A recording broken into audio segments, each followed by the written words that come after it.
Has Sherlock's latest case got him stumped? Human, without a doubt. It's the upper condyle of a femur. Jasper's a Shoscombe Spaniel. You're off back to the old in a jiffy. If he does come back, I'll deal with him myself. I think Sir Robert Norberton has gone mad. Bobster, please. This is Baker Street, not Harley Street. What did you talk about? Nothing much. They were interested in the old church. Fool! The Casebook of Sherlock Holmes is on Thursday at 9. Would you like to hear my mating call? Clive keeps a cool head. Comedy Next on TBS. Tuesday on TVS, a business trip beckons for the Fiddlers 3. I can think of far better ways to spend a weekend than sitting around a hotel talking about computers. Oh, I could have been creosoting the back fence. The poise, the elegance. That's right. Well, he certainly knows how to pay a neat compliment as well. But has he bitten off more than he can chew? Cynthia, is that you? Fiddlers 3. Who's Cynthia? Tuesday at 8:30. Rudolf Nureyev looks back at his illustrious career in the South Bank show in half an hour, after Phil Cool puts a brave face on during the following mirthful moments.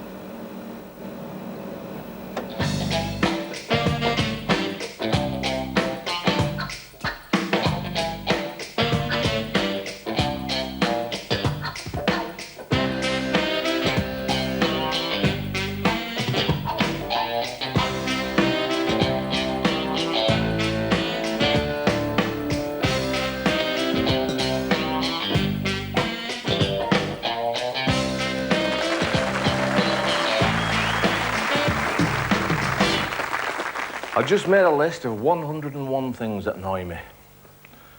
I've lost it. I can't remember them all, but I think I can remember a few.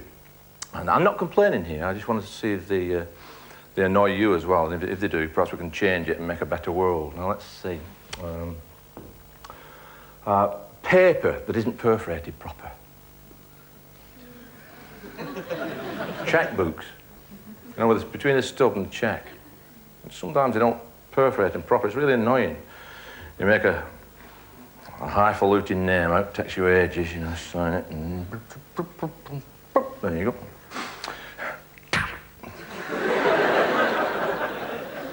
And just so you don't look uncool, you say, you get the other half when the job's finished.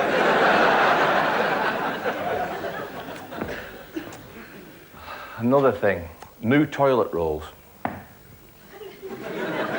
When you're starting them off. Toilet roll manufacturers everywhere, please listen to this. Don't keep gluing them right across, will you? Just once in the middle will do. I mean, you go in there and somebody's been using streamers for a week. They'll leave you about a 1/4 of an inch gap, you know. You either carry on with their method, you know, the streamers, or else start afresh, and it's difficult. Another thing, people who don't wash their hands after they've put aftershave on. They shake your hand, oh. And later in the day you go. And then you shake someone else's hand, you pass it on, then suddenly you realise you're a blood carrier. What else? Paving stones that stick up about that much. I don't know who lays these things, but lay them level, will you? When you're walking down the street, right, you might be with someone you're trying to get a job off or something, you know? Or there might be somebody you fancy across the road. But then comes the big trip. And the lengths you go to avoid embarrassment, you know. Yeah, it's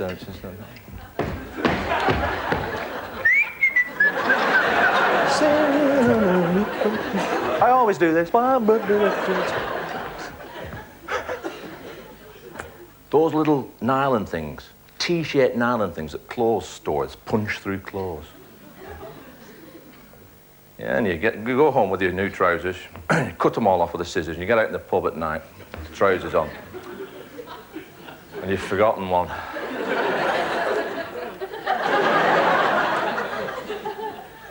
And when nobody's looking, you, quick as a flash, you can't break the...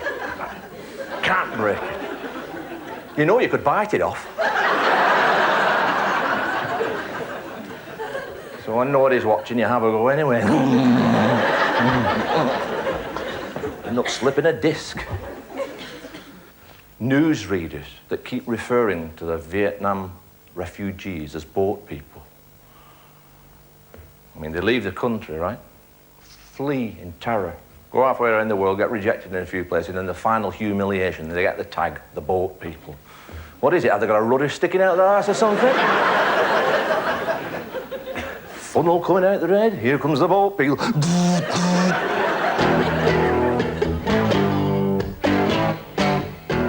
Things ain't running too smoothly here in this brain. I think there's too much alcohol floating about. Know what I mean? It's not so much like a brain anymore. It's more like a bleeding Christmas pudding and that. But listen, if you see any alcoholics sort of like steaming through these cerebral passages and that, sort of like ignore them and that, right? Some say I'm a bit of a card. So much so that I'm accepted in more countries around the world than certain other television presenters I could mention. And wherever I go to make my programs, I'm always surrounded by a dedicated team of men and women running around tirelessly in the background. They're called room service. Yes, I've certainly been around from LA to Honolulu, from the QE2 to Keith Lloyd's kitchen. Two places with a lot in common. They both make you want to throw up. I heard that, Wickers, but I can't stop now. I've got to go and try a new recipe. It's a brand new one. Absolutely fantabulous. It's a revolutionary way of making pea soup. Well, do you like my kitchen? As you can see, it's fully equipped for all my needs. I'm only sorry that this bloody Bunsen burner thing takes up so much room. But first, Clive, get that camera right in close and let's start adding the ingredients. First, a pea. Now, let's start adding some of those really vital ingredients. And keep the camera right in close towards the wine gushing out on the necks of these bottles. Sousing that all-important pea down into the bowels of this delightful pot. Excuse me, Mr. Floyd, can you keep it down, please? Normally, just depends how many bottles I've had. Yes, well, parts of the brain have been complaining. What parts? Well, the memory, for one. It says all this alcohol affected. Affects the memory? Rubbish. No, it doesn't. Yes, it does. Does what? Who are you? Silly girl. Don't go believing all that rubbish about alcohol affecting the memory. Have you ever seen a brain preserved in a jar? What's it stored in? Alcohol. That's what.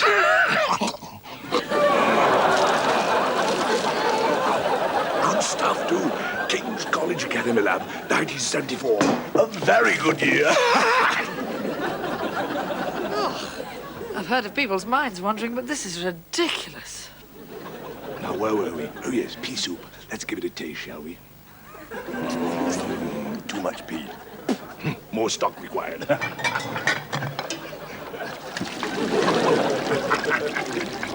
Now, the key to this recipe is what you do with the pea.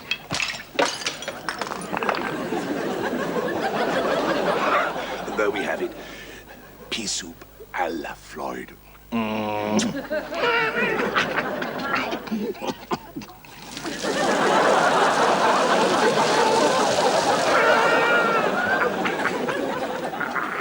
there you have it, Comrade Brain Cells. A perfect example of what is wrong with our environment.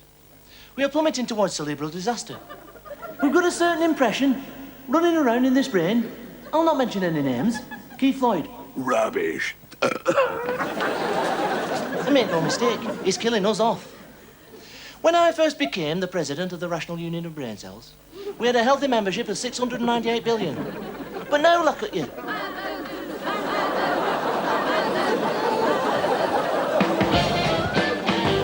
There's so much Australian stuff on TV now. It all started off with Skippy. Remember that? I don't think it's improved much. In fact, it's gone from bad to worse. I mean, most of the actors on Neighbours make Skippy seem like Laurence Olivier. Yeah, but Skippy, the tune, it's one of them tunes you take with you to your grave, that, isn't it? Everybody had their own version. Mine sort of went, Stiffy, Stiffy, Stiffy, the dead kangaroo. It's a great place, Australia. And what a continent. Oh, you can't knock it. What a place. As a matter of fact, I met my wife in Melbourne. Yeah. I said, what the bleeding hell are you doing here?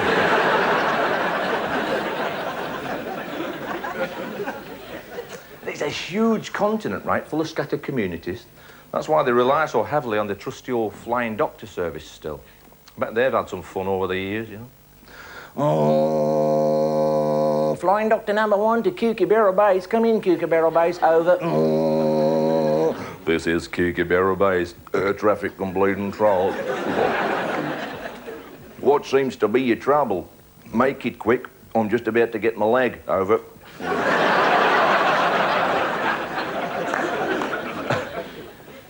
And Australia has produced some really weird animals. I mean, there's a duck-billed platypus, half bird, half mammal with no wings. There's a Clive James, an ape-like human with no neck.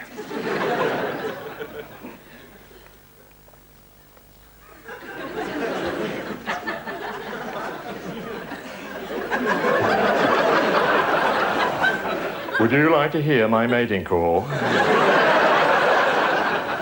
It's sort of a sexy nasal drone. Here goes. Ooh. Ooh.